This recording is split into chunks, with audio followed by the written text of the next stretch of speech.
I'm the state printer for Oregon. We call ourselves Publishing and Distribution. We changed that name about 10 years ago from state printing to publishing and distribution to really show that we're publishing, we're distributing. We actually are the state shuttle system also. So I've been in the implant industry for over 16 years. Actually, last October was my 16th year. Thoughtful change, technical advancement is crucial. So we have been around for many, many years. I have that in a few moments here. Oregon State Printing was established in 1847. It's actually about 10 years before the state was established. 168 years in existence. Obviously, technology has changed considerably. We have a museum in our printing facility that shows some of the earliest technology that we used. But through change and technological advancement is crucial. So 06, no digital, all digital, no offset presses. We decided to get rid of all of our offset presses. They were actually beginning to lose money considerably. So we went strictly to digital. Those presses actually were sold to the Department of Corrections, and they still do provide print as an outsource for us. So over the years, we've had some great technological successes, and some definitely not so much. I've got a couple of examples here, and some of the pitfalls to avoid, hopefully. So you learn from your mistakes, you move on. But as with any government implant, and we have tight budgets, we got narrow margins, and also history of lagging in technology. When I started there 16 years ago, we were just beginning to set the email up correctly. We were going to Microsoft Outlook.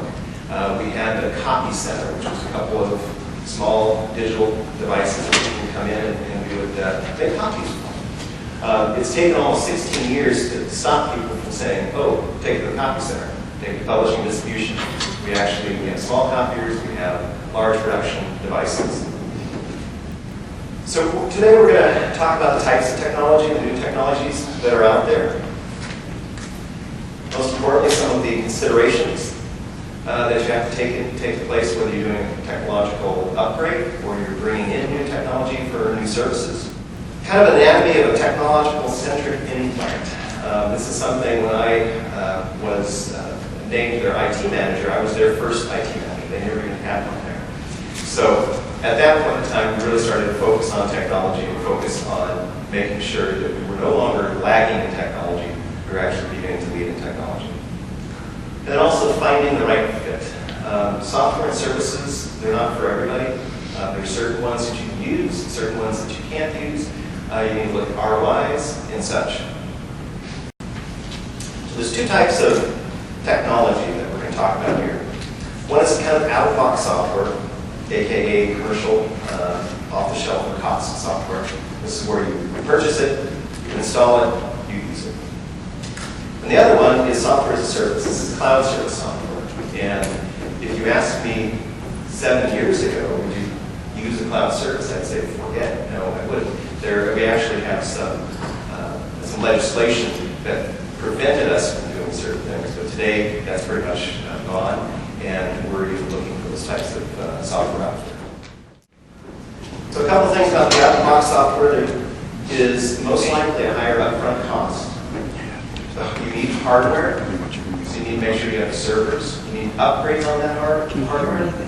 Operating systems, so you have to have an operating system, whether it's going to be a Windows-based system, Linux-based system. An on-site or contracted IT staff. This is very, very important. If you're hosting the software yourself, you need to either have on-site or contracted IT staff. You need to have a maintenance contract with a vendor, so you need to have a maintenance contract on that type of software. One thing about on the maintenance side of things, you need to take a look in terms of the different enhancements and upgrades that take place. There's something called a dot upgrade, which is like from dot 1.2 to 1.3. Then you have full upgrades, version 1, version 2. Normally, when you have a maintenance program, you get the dot upgrades without problem, but they're not included in a major upgrade, 1.0, 2.0. So you need to make sure that when you're selecting the software, that in your maintenance agreement, that's clearly spelled out so there's no misunderstandings in the future. So software as a service, usually there's lower upfront costs. typically a little higher ongoing monthly cost. But you have no investment in hardware, operating system, or IT staff. Now you probably need some IT staff that will help the back end of the systems. But basically the maintenance of that software is all on the vendor out there in the cloud. They make sure the upgrades take place. They have maintenance windows. These are things seamless to you, or hopefully seamless to you. If something goes down, there's not an issue. Really, there's very little investment for your implant itself in that. By the way, if you have any questions during this, we'll have some time, obviously, at the end here, too. But if you have any questions, just feel free to say, hey, I got a question. All right. So here are the considerations. So there's configurable software and customizable software. And this is a something we ran into on a software acquisition that really tripped us up. A configurable is using usually built-in tools. You can create functionality by the user, by you. And the most important thing, the configuration is forward compatible with future releases. So even those dot upgrades, so you have a 1.1 to 1.2, everything should still work. Then we have customizable, still using the same tools, customized by you, but it may not be compatible with future releases. And this is extremely important. So we put in a tracking software for our shuttle system. And that tracking software had to be configured or actually customized specifically for us. So there was a lot of customization going on, the way we had our route set up, that sort of thing. When we did a dot upgrade, our reporting function broke. Because it was our IT person that put together the reporting function, and they made some database changes, and it just completely broke. It took us about a week to get the reporting going. We're currently in that same software doing a full upgrade. And with that, we're able to get the historical data into the system. But once again, because we had monkeyed around with the database, we needed to. We're having issues with that, so we need to work on that. But it's important to understand that if you do customize the software, you can make sure that it's easily upgradable, or at least there's a path for upgrades, or you may be stuck with that lower version. So, components of a technology center here. So change control is very important. So as you're bringing in new software, as you're upgrading software, you're doing things to the database, change control is very important. Any minor change you make to break it down the line, let's say a user down the line, if it's a finishing, if it's like an MIS system, it could break that functionality, so you need to test it. But also you need to put in a change control process. So you know, your users know, especially your IT staff knows what's going on, so they can go back and fix it. Most important things, don't do 2 or 3 things at once before testing, because if something breaks, you're not going to know which one actually broke the system. So it's important to have that change control in place. Having an on-site technological specialist is, I think, is crucial. We have 2 in the plant. I have one that's a pro programmer. He does all of our programming. And then I have a server expert, one who works on hardware, the software, the OS and such. It's crucial to have at least some sort of technological specialist. You may not need to have a dedicated. There could be someone in your crew who really knows technology, maybe with a little extra training, but it's crucial to have that. Development of vendor partnership. This is crucial too in a couple of ways. At publishing distribution, we chose not to go out for different RFPs for different components for the different parts of our plant. So our vendor is for the entire organization, everything we do on the printing side of the organization, which includes MIS, web to print, that sort of thing. What's important is when you're getting software that they can talk. They can tie together and talk, whether it's one direction or bi-directional communication. They need to talk. So your web to print needs to talk to your MIS system, to your production systems. It all needs to talk together. And one of the pitfalls we've had in the past is having 2 separate vendors pointing fingers, constantly saying, well, wait, no, it's the way they're set up. And it'll work great if they fix this, and no, it's the way they're set up. And you can go round and round in circles. If you've got a vendor that's putting the whole package together, you got someone that's basically helping with that, with the transition and change control there, you're going to be a lot happier with the end result, and you can hold their feet to the fire if things aren't working as advertised. The staff involved with the entire project from concept to completion. Nothing's worse than not getting staff feedback as you're implementing something to then have backlash from your staff about it. When we implement our MIS systems, we make sure everybody is involved in this, from the print operators all the way up to the production management team. It's important because there are things that you can miss. There's things that the vendor misses. There are things that you get much better staff buy-in if they're involved in that process. Stakeholder involvement is important too. We are actually governed by a customer utility board over the last 3 years. It was formed 3 years ago, which is a board of our customers, our different state agencies out there. And getting their buy-in when you're coming up with a major enhancement, new product, new service, extremely important. Have a life cycle mentality. Think of the implant holistically. Think of it as the entire plant. So how is this piece of software, how is this technology going to affect the entire plant? You may not think it does, but it may. So think the entire plant, how is it going to connect together? Once again, making sure that if they need to talk, they can talk together. If they need to talk in the future, they can go ahead and they'll be able to talk in the future. So components of a technology-centric implant. What will the technology give you? Is it better efficiencies? Better product? Or is it a new product or service? Make sure there's a market for that product, which is very important. We brought in many new products and services over the last 5 years, a couple of which didn't really go anywhere. One thing that we were trying to do was a lot of cross-media campaigns. Now, for a government, what are you doing? You can do Facebook, you can do text messaging. Well, we were trying to work with the Department of Human Services because they need to reach out to different demographics out there. Well, unfortunately, they weren't ready for it. So we made somewhat of an investment, not a huge investment, and it fell down. We pretty much canceled the entire program. We're going to be saying we can bring that back up again with the Department of Human Services, with the DMV, and consumer and business services people. But it is important as you're bringing the technology in, because it's expensive. You're spending a lot of money on this technology, that you do have the market for it out there. You've got the proven market out there. Another component of the technology-centric implant is really mapping out the systems. This is a small snapshot of mainframe print. It's actually, we have rebranded Secure Print because I think we get 2 mainframe jobs now. That's it. One thing that we have to be very careful of, we have to support legacy applications. We have COBOL programs that were written 25 years ago that have been running, have been bringing us Secure Print in. They don't even have programmers to fix it if it breaks, but it keeps running. But we have to support that. We have to support the type of language. And so mapping out our Secure Print area was really important. We've got the different mainframes out there. We've got firewall considerations. We've got ports.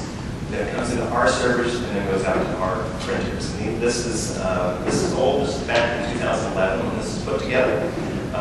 You continue to map it out as you bring on new technology. Yes?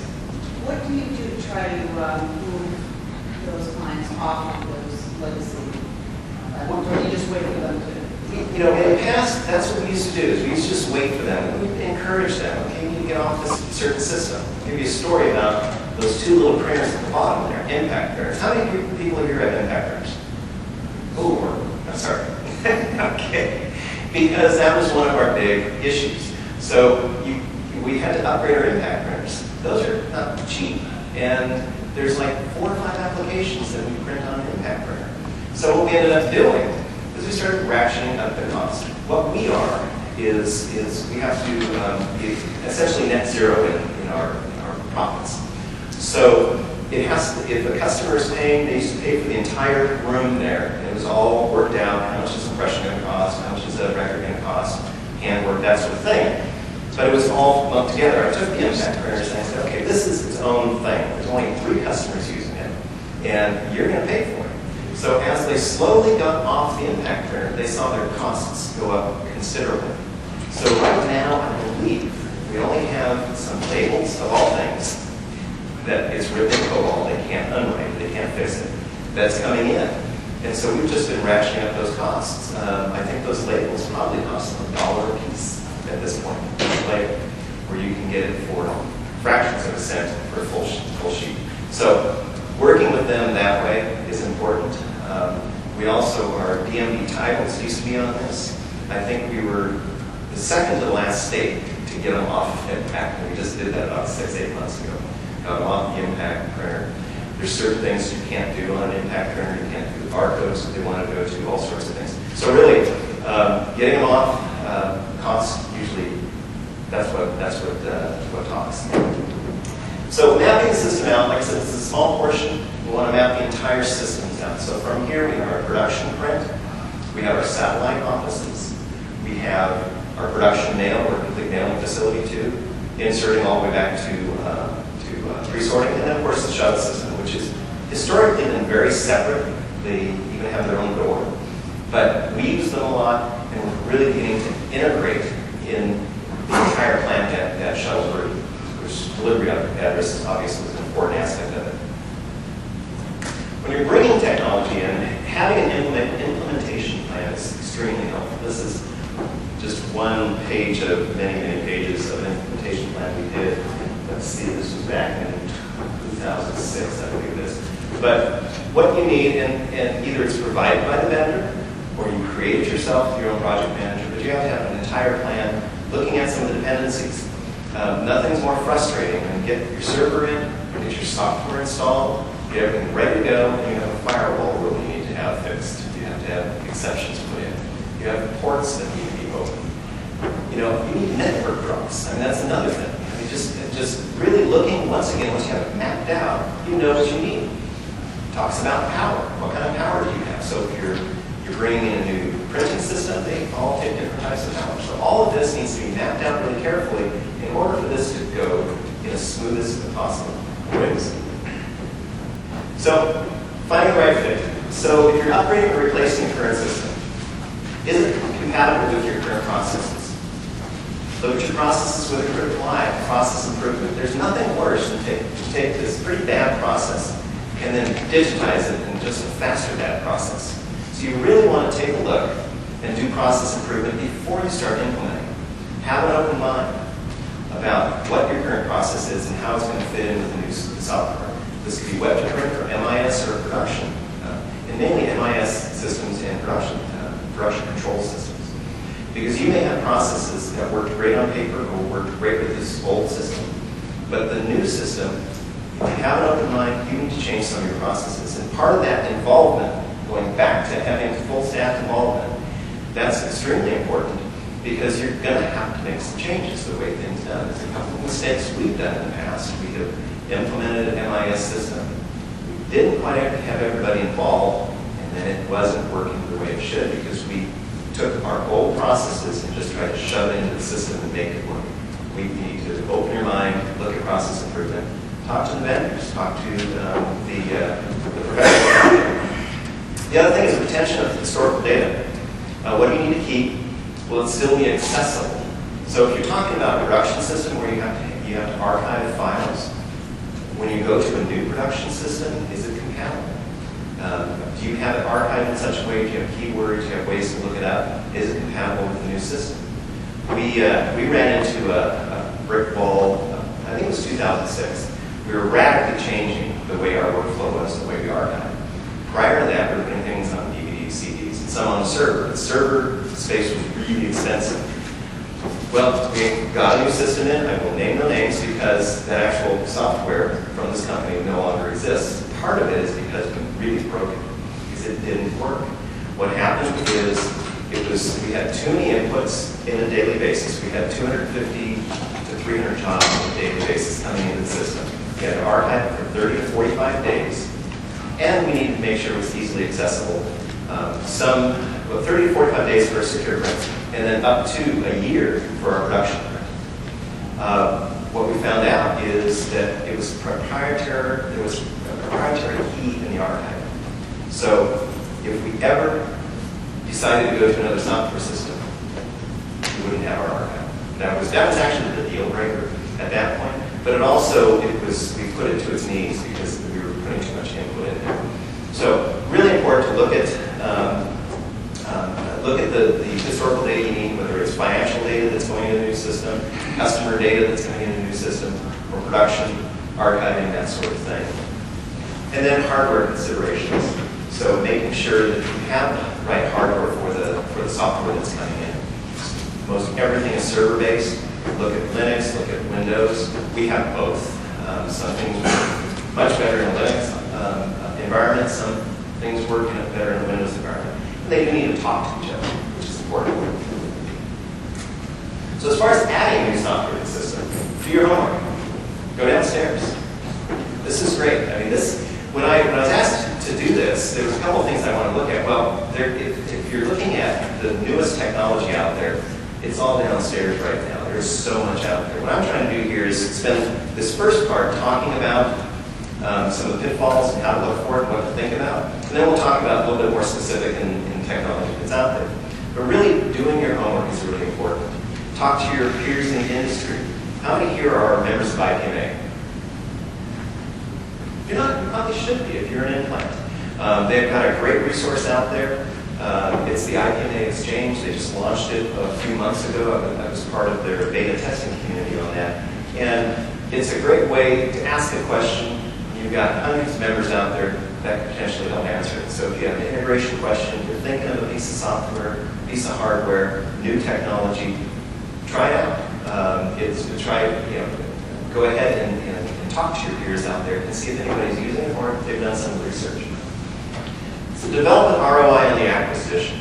I was just down at a Canon presentation down there. Mark Pello was the keynote for the presentation, but they talked about some of the tools that Canon has for doing some ROIs online. It's a subscriber basis program. And I'm not here to endorse anybody, by the way. So actually, we don't even use Canon at this point. They didn't win the last RFP. But what I'm trying to say is they've got some resources out there. There's others out there, but you might want to check that out. I was actually impressed with what they were showing me. But they have tools for ROI. The other thing is afterwards, if you want to take my business card, I'm going to be posting it on IPMA Exchange, but also I can send you some of the ROI tools we use, which are basically just Excel spreadsheets. And they calculate everything out because you want to do a full cost model. You want to make sure that that piece of equipment, every minute it's running or not running, what it's costing you. So let me know if you like that. Look at your efficiencies gained. If you're bringing in not a new service, but enhancing a service, or bringing in new software to speed the service up, give you better quality, look at those efficiencies. If it's a new product or service, obviously, like I said before, make sure there's a market for it. But you need to look at that very carefully. ROI is very important on that. So this is really big for us. Backup and redundancy. So depending on your operation, so we're a 24-hour, 5-day-a-week operation. Some of our SLAs for customers are in terms of minutes instead of hours or days. So once we receive a file, within 35 minutes, we have to have it on the shelf. That's our tightest one. It happens right around noon. It's called the X-Night. What do they call it that? Then we have others that are a couple of hours at the most, and those are usually at night. So you need to have, depending on the system, if it's a critical system, you need to look at backup and redundancy. Now, there are software vendors out there who will allow you, for a discounted price, to have a mirrored system. So you need to look at that when you're looking at the software. If it's a mission-critical software, you probably need 2 licenses in order to do a failover onto the other system. And think in terms of your downtime, 1, 6, 12, 24 hours. And then in days, that's more disaster recovery if there's something major. But really look in terms of your downtime and when the downtime. If it's your web to print system and it's down all day long, we get off web to print, we get probably 102 to 120 jobs a day in our web to print system. The rest of them are automated or they're reoccurring jobs that come in. If we're down for an entire day, we're in trouble. We do have contingency plans. We have the ability to just email your file and set it up, that sort of thing. But we were down once for 2.5 hours, and it was a network issue. And it really killed us. Phones were ringing off the hook. So really think in terms of that disaster recovery and your redundancy. So in mission-critical software, you want to fail over onto a mirrored system, or up to the minute, or a day, full backup. We have one system that is backed up every 10 minutes. It's an incremental backup, and that is our secure print, the software that we end up using to bring those jobs in. The others are nightly backups, so we can roll back. If you've got an MIS system and there's inventory, you need to go back and recreate what you did the day before if you're talking about the system going completely down. The other thing that you can look at is doing full, we use a software called Shadow Protect. And what this does is it will entirely map and mirror a system. So to go in, whether it's a PC or whether it's a server, is you can make an entire backup of that. And once you've done your first backup, it's incremental, and so it doesn't take as long.